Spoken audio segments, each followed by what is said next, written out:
5 years passed. The Eternal Meridian continued its routes through the galaxy, but everything was different now. The ship had been expanded and officially designated as a cultural exchange vessel. It still carried cargo, but it also transported families, students, and researchers from many different species who wanted to learn about each other. Jiwan stood in the engineering bay, watching his crew work. He was chief engineer now with a team of 5 working under him. 3 were human, 1 was Varkathi, and 1 was from a species called the Rill who breathed water and worked in a special sealed suit. They all worked together smoothly, like parts of a well-maintained machine. His quarters had been expanded too. They needed to be. At any given time, he might have half a dozen young beings of various species piled on his furniture, doing homework or napping or just hanging out. The room had become known as the safest place on the ship for anyone feeling homesick or scared or lonely. Kira, Thex, and Nox were adolescents now. Their armor plates had fully hardened into beautiful patterns of dark blue and silver. They were nearly as tall as Jiwan, though much stronger. Kira had announced her intention to study xenobiology at the Galactic University. Thex wanted to be a pilot. Nox was considering military service like her mother, but in peacekeeping rather than combat. They still visited Jiwan regularly, though they no longer curled up on his chest. Now they brought him problems to solve, stories to share, or just sat with him in comfortable silence while he worked on repairs. The bond had changed as they grew, but it hadn't weakened. Commander Velthera had stayed with the ship too. She had been offered positions in the Varkathi Diplomatic Corps, but she had declined. Her place was here, she said, on a ship where different species learned to live together. She did consult with other Varkathi considering service on mixed-species vessels, sharing her experience and advice. The relationship between Jiwan and Velthara had deepened into genuine friendship. They ate meals together, discussed books and news, and occasionally debated cultural differences late into the night. Velthara had even learned to make jokes, though her sense of humor remained distinctly alien. But the biggest change had come 6 months after the council hearing. A young Varkathi named Suri had joined them. She was an orphan, her parents killed in an industrial accident. The Varkathi embassy had contacted Velthara, knowing her situation. Would she consider fostering? Velthara had consulted with her cubs and with Jiwan. They had all agreed. Suri arrived terrified and grieving, her markings locked in dull gray. She wouldn't eat, wouldn't speak, wouldn't leave the corner of her assigned room. Jiwan had visited her on the 3rd day. He didn't try to force conversation. He just sat on the floor nearby and worked on a small repair project, humming an old Earth song under his breath. After an hour, Suri had crept closer to watch. After 2 hours, she had asked what he was fixing. After 3 hours, she had fallen asleep leaning against his shoulder. Now Suri was one of the most confident young Varkathi on the ship. She had taught Kira, Thex, and Nox several very inappropriate words in the Varkathi language, much to Velthara's resigned exasperation. She had also taught them a fierce loyalty to each other and to their strange, extended family. The Eternal Meridian was currently docked at a new station in the Sagittarius Reach, at the very edge of explored space. It was a frontier station, rough and busy, where explorers and traders mixed with scientists and adventurers. Captain Mirai had brought them here to deliver supplies and to give the younger crew members a chance to see the wilder side of the galaxy. Jiwan was in his quarters, trying to catch up on paperwork when his door chimed. "Come in," he called. Kira entered, her markings flickering with excitement and nervousness. She had grown into a thoughtful, serious young Varkathi, but right now she looked like the small cub who used to hide behind his legs. "Jiwan, do you have a moment?" "Always. What's wrong?" Kira sat on the floor, a habit she had never outgrown. Jiwan joined her, sitting cross-legged like they used to when she was small. "I received my acceptance to the Galactic University today," she said. "Full scholarship. They want me to start next semester." "Kira, that's amazing. Congratulations." Jiwan reached over and squeezed her hand gently. "Thank you. I'm excited, but also scared." Her markings shifted to uncertain purple. "The university is on a planet I've never visited. I'll be surrounded by students from hundreds of species. What if I don't fit in? What if they see me as just another rigid Varkathi who doesn't understand other cultures?" Jiwan smiled. "Kira, you've spent your entire life on a ship learning about other cultures. You speak 6 languages, You've helped dozens of young beings adapt to new environments. You're going to be fine. Better than fine. But what if something goes wrong? What if I need help and there's no one I can trust? Then you ask for help. Remember what your mother learned? Asking for help isn't weakness. It's wisdom. He looked at her seriously. And you're never alone. Your family is always here. Your mother, your siblings, me, we're just a communication away. Kira's markings slowly shifted to warm gold. Do you remember when I was small? When we first met? Of course. You and your siblings crawled through half the ship to get to my room. Scared everyone half to death. I don't remember the details. But I remember the feeling. Being cold and lost and finding somewhere warm and safe. Finding you. She looked at him with her multifaceted eyes. You taught me something important that day. You taught me that safety can come from unexpected places. That kindness matters more than species or culture or tradition. Jiwon felt his throat tighten with emotion. You three taught me something too. You taught me that connection transcends biology. That family is about choice and care, not just genetics. Kira leaned against his shoulder just like she used to when she was small. I'm going to miss this. Having you right here when I need you. I'll miss you too. But you're ready for this. You've been ready for a while.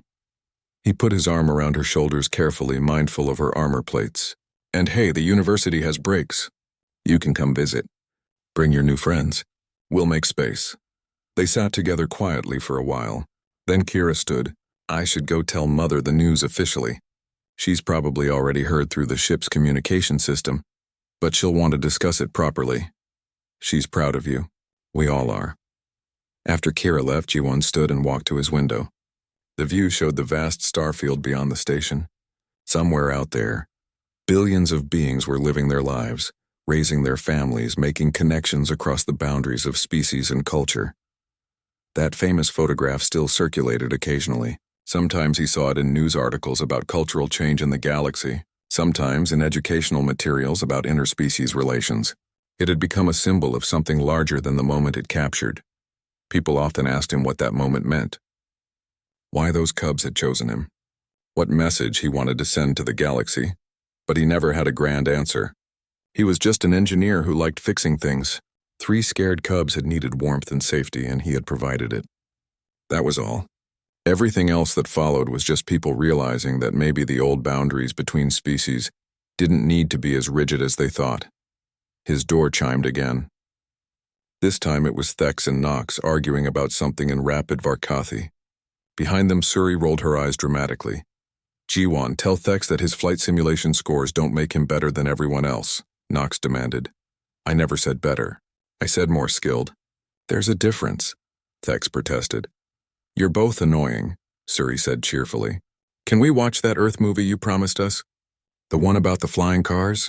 Jiwon laughed. Sure, but you're bringing the snacks this time. I'm out of those dried seaweed chips you all like.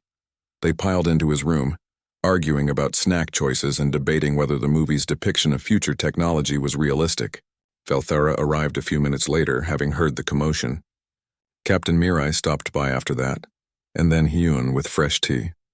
Soon Jiwon's quarters were full of beings of different species, all talking and laughing and enjoying each other's company. It wasn't remarkable anymore. This was just normal life on the Eternal Meridian. As the movie started and everyone settled in, Jiwon looked around at his strange, wonderful family. Velthara sat in a chair, her markings cycling through content blue and amused teal. The cubs sprawled across various pieces of furniture. Captain Mirai and Hyun shared a corner, discussing ship business in low voices. This was what that photograph had really been about. Not a human and alien cubs, not breaking cultural barriers or challenging traditions. Just beings taking care of each other, choosing kindness, building connections. Years ago, 3 small scared cubs had found their way to him through dark maintenance tunnels. They had curled up on his chest seeking warmth and safety. That simple act of trust had changed not just their lives, but thousands of others across the galaxy. The cubs were grown now, ready to go out into the galaxy and make their own connections. They would carry with them the lesson they had learned that day, that safety and family and love weren't limited by species or culture. That kindness was indeed its own kind of strength, and someday when they had cubs of their own, they would pass that. The council chamber was unlike anything Jiwon had ever seen. It was carved from dark stone with sharp angles and dramatic shadows. 12 council members sat in an elevated semicircle, looking down at the center of the room where Velthara now stood. Each council member was old, their armor plates scarred from battles and marked with symbols Jiwan didn't understand. Jiwan sat in a section reserved for witnesses. The cubs were in a secure carrier beside him, watching everything with wide eyes. They had been quiet since entering this place, sensing the serious atmosphere. The head of the council was an ancient female named Kethera. Her armor was white with age and half her face was covered in deep scars. When she spoke, her voice echoed through the chamber. Commander Velthara, you stand before this council to answer charges of improper conduct. You will speak when spoken to. You will answer all questions truthfully. Do you understand? I understand, Counselor. Velthara's voice was steady, but her markings were carefully controlled to show only neutral blue. Another council member, a male with red markings, leaned forward. You lost custody of your cubs aboard an alien vessel. This is true? They left their quarters through ventilation shafts I had not secured properly. Yes, this is true. And when they were found, they were in physical contact with a human, a species not of our kind. Yes, the human crew member had been searching for them. The cubs found his quarters and sought shelter there. You allowed this contact to continue for several hours. The ship's medic advised against moving them. They were suffering from hypothermia and stress. Moving them could have caused injury. So you claim this was a medical decision, not a personal one. Velthara paused. Jiwan could see her struggling with the question. Finally, she answered. At first, yes, but I stayed in that room for 8 hours. I watched my cubs sleep peacefully with a human. I saw that they felt safe with him, and I realized that perhaps our traditions do not account for every situation. A murmur went through the council. The red-marked counselor's patterns flashed angry crimson. You question our traditions?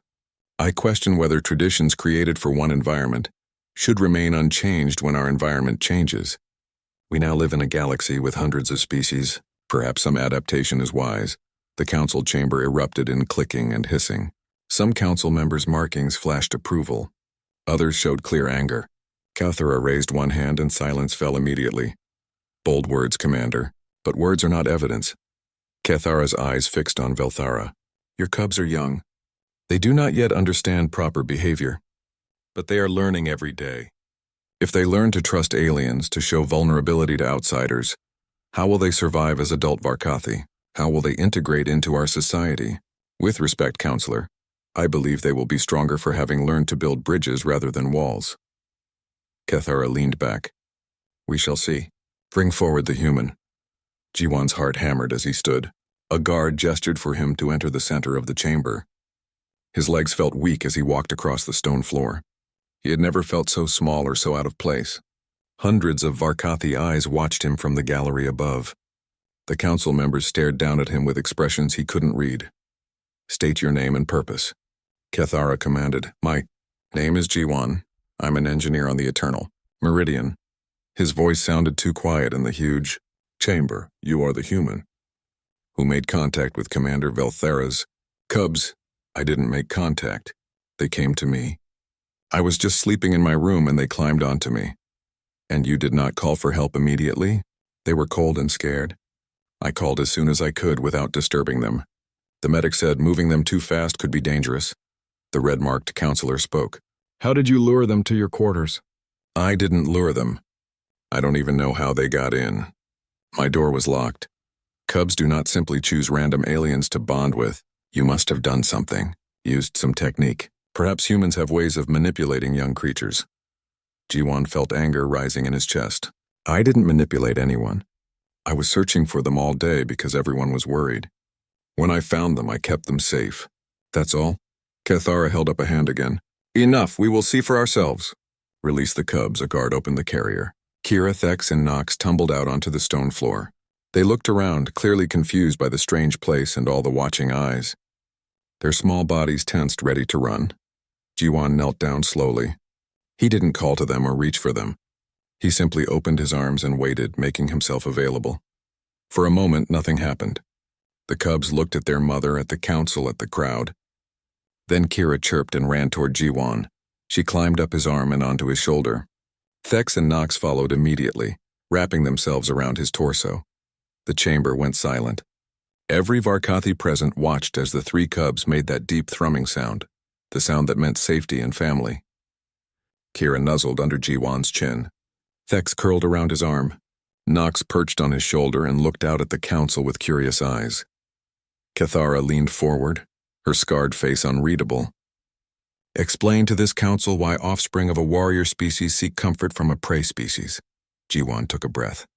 He felt the cubs' warmth against him, their trust, their simple happiness at being close to him. And he knew what he had to say. With respect, counselor, I don't think I'm prey, and I don't think you're just predators. I think we're all just people trying to take care of our families. He stroked Kira's back gently. Your cubs didn't come to me because I'm weak. They came because I was kind, and maybe kindness is its own kind of strength. The silence that followed felt heavy. Jiwan worried he had said something terribly wrong. He had contradicted a council of elders, suggested their worldview was incomplete. That was probably very disrespectful in Varkathi culture. But Kithara's markings slowly shifted to purple.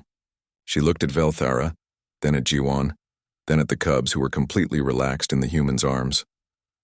Kindness as strength, she repeated slowly. An interesting philosophy.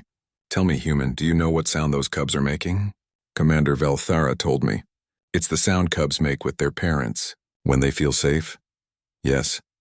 It is a sound we thought was triggered only by genetic recognition, a parent's scent, a parent's heartbeat. But you are not their parent. You do not share their genetics. You are not even their species. Yet they make this sound with you. Cathara's eyes narrowed. This suggests our understanding may be incomplete. The red-marked counselor stood. This proves nothing except that human scent may confuse young cubs. It does not excuse Commander Velthara's breach of protocol. Perhaps, Cathara said. We will recess to deliberate. Commander Velthara and the human will wait for our decision. Guards led Jiwan and Velthara to a waiting room. It was cold and bare, with stone benches and no windows. The cubs stayed with Jiwan, still clinging to him. Velthara sat on one of the benches, her posture rigid. I'm sorry, Jiwan said. I might have made things worse. I shouldn't have talked back to the council. You spoke truth, Velthara said. That takes courage. Whatever happens now, I'm grateful you came. They waited for 6 hours. No one brought food or water. No one told them what was happening. The cubs eventually fell asleep in Jiwan's lap. He dozed too, his back against the cold wall. Finally, a guard came to get them. The council has reached a decision. They returned to the chamber. This time the gallery was even more crowded. News of the hearing had spread, and it seemed like every Varkathi on the planet wanted to see the outcome. Cathara stood. Commander Velthara, after reviewing all evidence and deliberating extensively, this council finds you not guilty of improper conduct. The charges are dismissed. Velthara's markings flashed bright gold. Relief flooded through Jiwan. They had won. The cubs were safe, but Cathara wasn't finished. Furthermore, this council acknowledges that Varkathi customs regarding emotional display and child rearing are cultural practices, not biological requirements. Families may choose their own approaches. We will not mandate change, but we will not punish those who choose differently. She looked directly at Velthara. You are free to raise your cubs as you see fit, Commander, including accepting help from those outside our species if you choose. The gallery erupted. Some Varkathi clicked approval. Others hissed in anger. But the decision was made. Velthara's cubs would stay with her. And a door had opened, just a crack for Varkathi culture to begin changing. As they left the chamber, Velthara placed one hand on Jiwan's shoulder. Thank you, she said simply. Jiwan smiled, the cubs chirping happily in his arms. Anytime. Commander Velthara stood frozen in the doorway of Jiwan's quarters. Her forearms hung at her sides. The glowing patterns on her skin shifted through colors so quickly that Jiwan couldn't follow them. Gold, silver, purple, then back to gold again. He had never seen those colors before. Captain Mireille stood beside Velthara, her eyes wide. Behind them, Hyun peered into the room holding a medical scanner. They're cold, Jiwan whispered, still not moving. I can feel it through my shirt. Should I try to move them? Hyun stepped forward carefully and activated the scanner. The soft blue light swept over the cubs. Hyun frowned at the readings. Don't move them, Hyun said quietly. Their body temperature is too low. They went through the maintenance tunnels. Those sections aren't heated. They're in the early stages of hypothermia. Belthara made a sound like a sharp intake of breath. Her markings flashed red. I must take them, warm them, care for them. Wait, Hyun held up a hand. Look at them. They're deeply asleep. Their claws are extended slightly. That's a stress response. If we move them now, their bodies might react defensively. They could hurt themselves.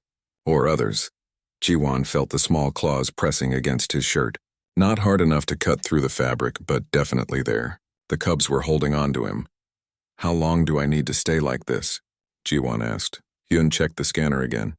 Several hours, maybe. Until they warm up and their stress levels decrease. We need to raise the temperature in this room gradually. Too fast could shock their systems. Several hours? Jiwon swallowed. His back was already uncomfortable from lying flat, but he looked down at the 3 small creatures on his chest. They looked so peaceful now. Their armor plates rose and fell with their breathing. The thrumming sound continued, steady and soothing. I can do that, Jiwon said. It's okay. I'll stay still. Captain Mirai nodded. Computer, increase temperature in these quarters by 2 degrees every 30 minutes until we reach 26 degrees. She looked at Hyun. That right? Perfect, Hyun said. I'll bring blankets. We need to keep the heat around them without putting pressure on their bodies. Belthara hadn't moved. She stared at her cubs, at Jiwon, at the whole impossible scene. I do not understand, she said finally. Her voice was strained. Why did they come here? To this human? They do not know him. I don't know either, Jiwon said honestly. I was searching for them all day. In the tunnels. Maybe they smelled me, followed my scent back here. Belthara's markings slowly settled into a deep blue. She took a step into the room, then another, moving very carefully. She knelt beside the bed. Her height meant that even kneeling, her face was level with Jiwon's. The sound they are making, Belthara said softly. That is a sound Varkathi cubs make only with their parents. It helps us feel connected. It tells the parent that the cub feels safe. Jiwon felt the vibration through his chest. They feel safe with me? It appears so. Belthara reached out one hand slowly. She touched Kira's back gently. The cub didn't wake. This should not be possible. Cubs fear aliens. All aliens. It is instinct. Maybe they're too young to have learned that fear yet, Captain Mirai suggested. She had pulled a chair into the room and sat down. Or maybe human scent doesn't trigger it. Hyun returned with several blankets. Working together, she and Captain Mirai carefully tucked the blankets around Jiwon and the cubs without disturbing them. The warmth was immediate and welcome. I'll check on them every hour, Hyun said. Monitor their temperature and vital signs. Try to rest if you can, Jiwon. This might take a while. Captain Mirai stood. I'll inform the crew that the cubs are found and safe. Commander Belthara, you're welcome to stay here or return to your quarters to rest. You've been searching all day too. I will stay, Belthara said immediately. I will not leave my cubs, Mirai nodded. I'll have a chair brought in for you. She and Hyun left quietly, the door sliding shut behind them. Belthara remained kneeling beside the bed. Her eyes never left her cubs. The silence stretched out, not uncomfortable but weighted with things unsaid. I am sorry, Belthara said finally. This is my failure. I should have secured the vents better. I should have known they would try to explore. They're just curious, Jiwon said. Young things explore. It's natural. Among my people, losing track of one's cubs is a great shame. It shows weakness, carelessness. Belthara's markings flickered. There will be consequences for this. But they're safe now, Jiwon said. That's what matters, right? Belthara was quiet for a moment. You do not have cubs of your own? No, but I have younger siblings. 3 of them. I helped raise them while my parents worked. I know what it's like to worry when a kid goes missing. Jiwon smiled slightly. My sister once hid in a closet for 3 hours. We thought she had left the house. My mother was terrified. When we found her, she was just playing with old toys she had forgotten about. She had no idea we were all panicking. Your mother was not punished for this. Punished? No. Everyone just hugged my sister and told her not to hide like that again. My mother cried a little. From relief, I think. Belthara's head tilted slightly. Humans cry when they are happy? Sometimes. When emotions are really strong. Happy or sad. Jiwon felt strange explaining human behavior to an alien. We cry a lot, actually. It's normal for us. Varkathi do not cry. We do not show emotion in such ways. It is considered improper. A sign of lost control. That sounds hard, Jiwon said carefully. holding everything inside all the time. Belthara's marking shifted to teal. Jiwan was starting to understand that meant she was thinking deeply. It is our way. It keeps us strong. Emotion makes one vulnerable. A chair was delivered to the room by a crew member who left quickly and quietly. Belthara finally moved to sit in it. She positioned it close to the bed so she could still reach her cubs if needed. The hours passed slowly. The room grew warmer gradually. Jiwan's body ached from staying in one position, but he didn't complain. The cubs slept on, their breathing steady, their thrumming constant. Belthara told him about Varkathi cubs, how they molted their armor plates as they grew, how they learned to hunt using simulations, how families operated in clan structures with strict rules and hierarchies. Jiwan told her about human children, how they took years to grow up, how they needed constant care and attention, how human families came in all different shapes and sizes. Your young are vulnerable for so long, Belthara said. How did your species survive? We take care of each other, Jiwan said simply. Not just parents and children. Everyone helps. Families, friends, neighbors, even strangers. We look out for young ones. That is unusual, Belthara said. Among Varkathi, cubs are the responsibility of their parents alone. Others do not interfere. What if a parent needs help? They should not need help. To need help is to admit weakness, Jiwan thought about that. But everyone needs help sometimes. That's not weakness. That's just life. Belthara didn't respond. Her markings had settled into a soft purple color Jiwan hadn't seen before. Yun came back to check on them.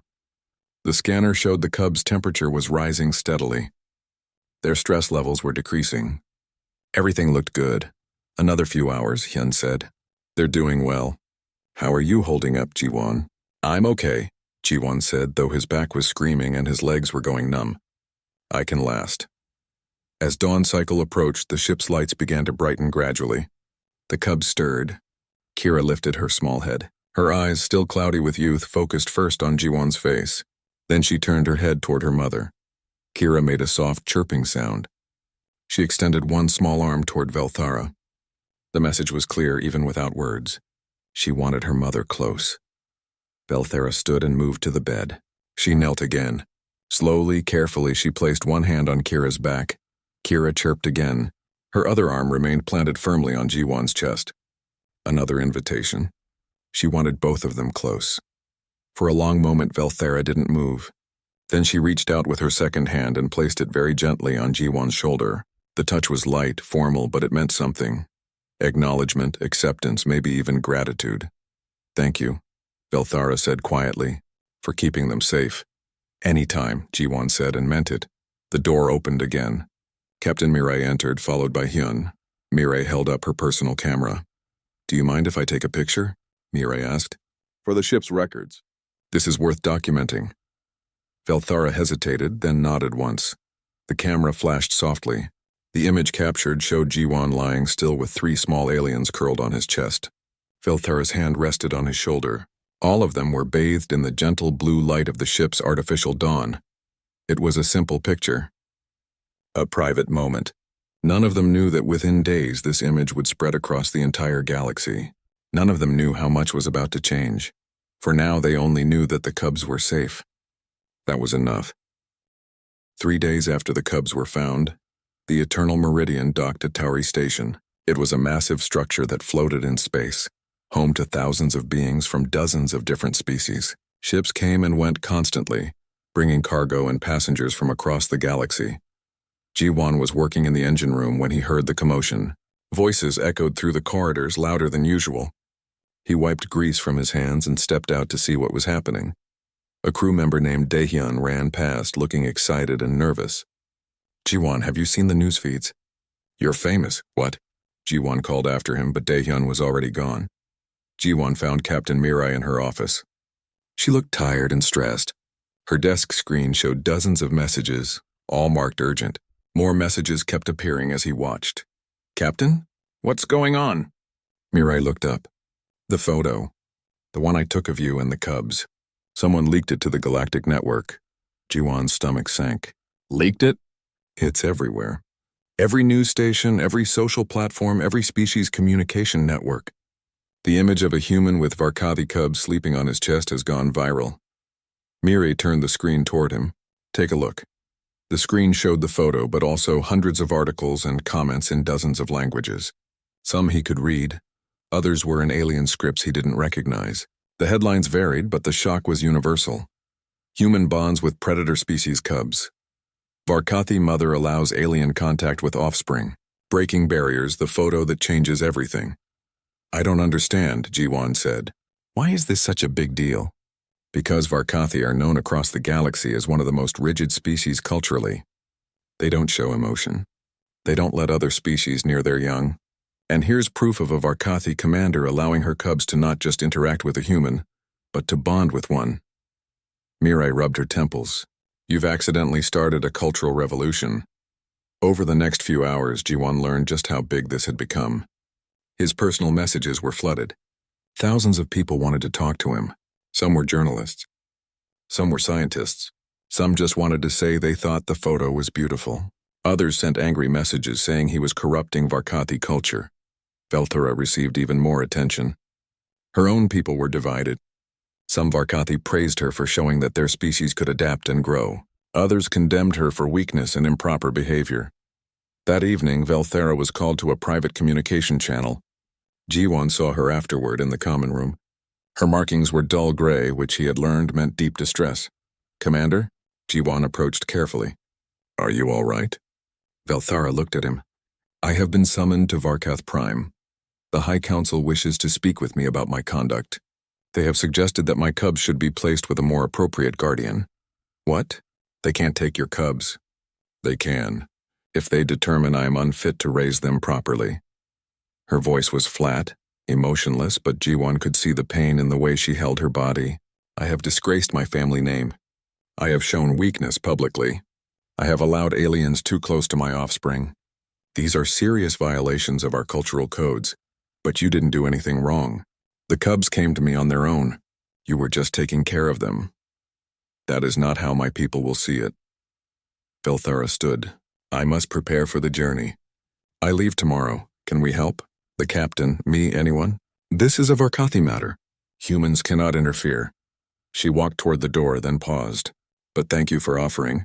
That is very human of you. After she left, Jiwan found Captain Mirai again. We have to do something. I know, Mirai said. I've been thinking about it.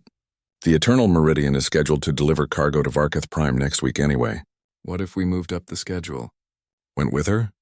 Would they let us attend the hearing? Probably not. But we'd be there if she needed us. And the cubs should go with their mother. Maybe seeing the cubs happy and healthy would help her case. The next morning, Captain Mirai told Velthara about the plan. At first, Velthara refused. It was improper for humans to involve themselves in Varkathi affairs. But when she tried to take the cubs to transfer them to a temporary guardian on the station, they refused to leave Jiwan's side. Kira wrapped her small arms around Jiwan's leg and wouldn't let go. Thex and Nox hid behind him, making distressed chirping sounds. When Velthara tried to pick them up, they squirmed away and ran back to Jiwan. Watching this, Velthara's markings flickered through several colors before settling on resigned blue. Very well, she said. The human comes with us. Perhaps the council should see this for themselves. The journey to Varkath Prime took 4 days. During that time, the galactic news networks continued their coverage. Everyone had an opinion about the photo and what it meant. Some human commentators were proud. They said it showed that humanity's compassionate nature was valuable in the galaxy. Others worried that humans were being too soft, getting too involved in other species' business. Among the Varkathi, the debate was even more intense. Young Varkathi who served on mixed-species ships spoke out in support of Velthara. They said the old ways were too rigid, that their species needed to adapt to the modern galaxy. Older Varkathi argued that tradition kept them strong, and abandoning it would weaken their entire civilization. Jiwan tried to ignore it all. He spent his time with the cubs, who seemed blissfully unaware of the controversy. They played in the cargo bay, climbed on everything they could reach, and napped in the nest they had built in his quarters using stolen blankets and his spare shirts. Velthara spent hours training them. She taught them Varkathi history, hunting techniques, proper behavior. Jiwan watched from a distance, impressed by her patience and skill. She was a good mother, no matter what anyone said. On the third night of the journey, Jiwan found Velthara in the observation deck, staring out at the stars. He brought 2 cups of tea, something Hyun had taught him to make. "I don't know if Varkathi drink tea," Jiwan said, offering her a cup, "but Hyun says it helps with stress." Velthara took the cup carefully. She sniffed it, then took a small sip. "It is warm, pleasant." They stood together in silence for a while. Then Velthara spoke. "I have been thinking about what you said, that everyone needs help sometimes. I am beginning to understand that this may be true." She took another sip of tea. "My mate died 2 years ago. A shuttle accident. Since then, I have raised the cubs alone. I told myself I did not need help. That needing help would mean I was weak. But I was so tired all the time, so worried I was failing them. I'm sorry about your mate," Jiwon said quietly. "When my cubs went missing, I was terrified, but also ashamed. I had failed in the one duty that mattered most, keeping them safe." Her markings flickered. "But then you found them, and they were safe because they found someone who cared for them, even though you had no obligation to do so. That is when I realized that perhaps my people's way is not the only way. Perhaps accepting help is not weakness. Perhaps it is wisdom." "Your cubs are lucky to have you," Jiwan said. "You're doing a great job." Velthara looked at him, her markings shifting to soft purple. "Thank you. That means more than you know." On the 4th day, Varkath Prime appeared in the view screen. It was a dark planet covered in mountains and deep valleys. Cities glowed like clusters of blue stars against the dark landscape. Defense satellites orbited in perfect formations. Everything about it spoke of strength and control. As the eternal meridian approached, Jiwan felt his nervousness growing. This was the Varkathi homeworld. He was a human who had accidentally gotten involved in their cultural affairs. What if they blamed him? What if he made things worse for Velthara? The cubs seemed excited, chirping and climbing on him more than usual. They didn't understand the weight of what was coming. They just knew they were going somewhere new. Captain Mirai gathered the crew. "Remember, we're here to deliver cargo and support our crewmate. Be respectful. Be professional. And if anyone tries to give you trouble, come to me immediately." The ship docked at a military port. Varkathi officials came aboard to inspect the cargo and credentials. They stared at Jiwan with their multifaceted eyes. Some seemed curious. Others seemed hostile. A message came for Velthara. The council would see her in 2 days. Until then, she was to remain on the ship. She could bring witnesses if she wished. "I will bring my cubs," Velthara said. "And Jiwan, if he is willing." Jiwan swallowed hard. "I'm willing." The next 2 days passed slowly. Jiwan couldn't sleep well. He kept thinking about standing in front of the Varkathi High Council, trying to explain something he barely understood himself. Why had the cubs come to him? What made them feel safe with a strange alien? He didn't have answers. He only knew that when 3 small, scared creatures had needed warmth and safety, they had found it with him. And now he had to hope that would be enough. The alarm sounded through the cargo bay at exactly 0600 hours. Jiwan was already awake, lying in his small bunk and staring at the ceiling. He liked these quiet morning moments before the ship fully woke up. The eternal meridian hummed softly around him, a comfortable sound he had grown to love over the past 3 years. But this morning's alarm was different. It was sharp and urgent. His comm unit buzzed against his wrist. "All crew to stations. We have a situation." Captain Mirai's voice was calm but serious. Jiwan rolled out of bed and pulled on his work clothes. His fingers moved quickly, tying his boots while his mind raced through possibilities. Engine failure? Hull breach pirates? The ship felt steady beneath his feet, so probably not a mechanical problem. He stepped into the corridor and nearly collided with Hyun, the ship's medic. Hyun looked worried, which was unusual. Hyun never looked worried. "What's happening?" Jiwan asked. "The Varkathi cubs are missing," Hyun said quietly. "Commander Velthara is searching for them now." Jiwan's stomach dropped. The cubs. Those 3 little aliens who had been living on the ship for the past week. He had seen them a few times following their mother through the corridors. They were small, about the size of house cats, with dark blue armor plates and bright, curious eyes. They made soft clicking sounds when they were happy. He hurried to the cargo bay where most of the crew had gathered. Commander Velthara stood in the center of the room. She was tall, nearly 7 feet, with 4 arms and midnight blue skin covered in chitinous armor. The patterns on her arms glowed with different colors. Right now they flickered between blue and red. Ji-won had learned that blue meant calm and red meant fear or anger. She was trying to stay calm, but she was afraid. "My cubs left their quarters sometime during the night cycle," Velthara said. Her voice was steady, but one of her hands trembled slightly. "The door was sealed, but they are clever. They learned to open the vents." Captain Mirai nodded. "We'll organize search teams. The ship isn't that large. We'll find them." "No." Velthara's voice was sharp. "This is my failure. I will find them myself." "Commander," Mirai said gently. "On a human ship, we help each other. Let us help you." Velthara's markings flashed pure red for a moment. Then she took a breath and they faded back to blue. "Very well, but I lead the search." The crew split into teams. Some searched the upper decks, others checked the medical bay and storage rooms. Ji-won volunteered to search the engineering sections and maintenance tunnels. He knew those areas better than anyone else on the ship. He had crawled through every tight space and checked every system during his time aboard. He grabbed a portable light and started in the lower engineering deck. The cubs were small and curious. They would fit easily into the maintenance tunnels that ran between the walls and under the floors. These tunnels were meant for repairs, not for living creatures. But young aliens who didn't know any better might see them as perfect hiding spots. Ji-won checked the first tunnel. Empty. He moved to the second one, shining his light into the darkness. He saw some scratches on the metal, small marks that could have been made by claws. His heart beat faster. He followed the tunnel, crawling on his hands and knees. The tunnel split into 3 directions.